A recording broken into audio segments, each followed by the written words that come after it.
Hey guys, it's TTL back with another rush kit video for you, and today I've got some Corsair Dominator Platinum DDR4 to show you. Now I could have shown you the box and I could have shown you all the packaging and stuff, but I thought I'd just get them out, chuck them in a board so that you can actually get a feel for what they could look like in a system. Yes, I know it's not a pre-built system, but that will come later in the full review. But essentially I thought you would appreciate a look around them like this. Now I do know that it is just a look. Now if we get in the right light you can see that it says, there we go, Dominator DDR4 on the top. Something that you can get for these, which doesn't get mentioned a lot, is these tops can be taken off, and Corsair do what's called a light bar upgrade kit, and essentially these light downwards. They've got white LEDs in the top and they light downwards, but you can get like little cutout sections for them, so you change the silver bit on the top so they release light into the inside of the case as well.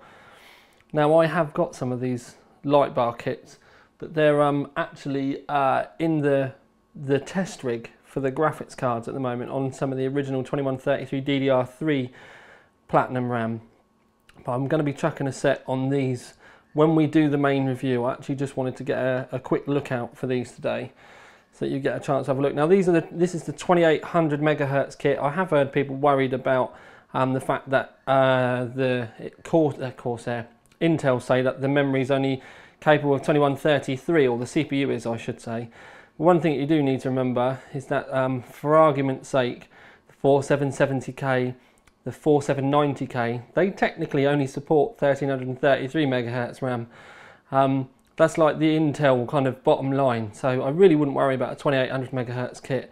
I'm certainly not hearing of any CPUs so far that couldn't even just XMP that. Maybe once you get up above 3000 megahertz you might run into some issues, but I certainly don't think that we're going to be getting too many problems for the not too distant future. But it will be stuff that we will cover and will come about. But 2800 I'd say you're more than going to be safe with.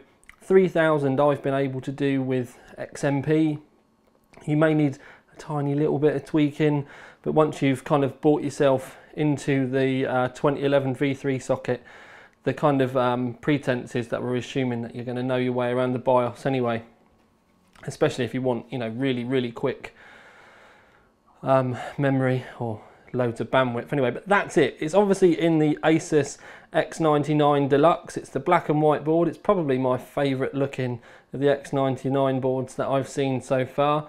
It's certainly the one that stuck with me when I first saw it. But I think that memory does really look the part with this.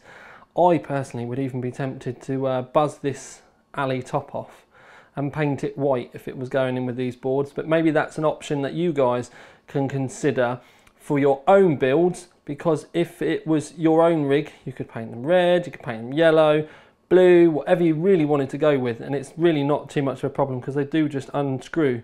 Well, they unscrew, they're actually Allen keys. So that's something you could keep in mind as well. But if I put that gently down there, this is Tiny Tom Logan with another Corsair, rush kit video for you. Out!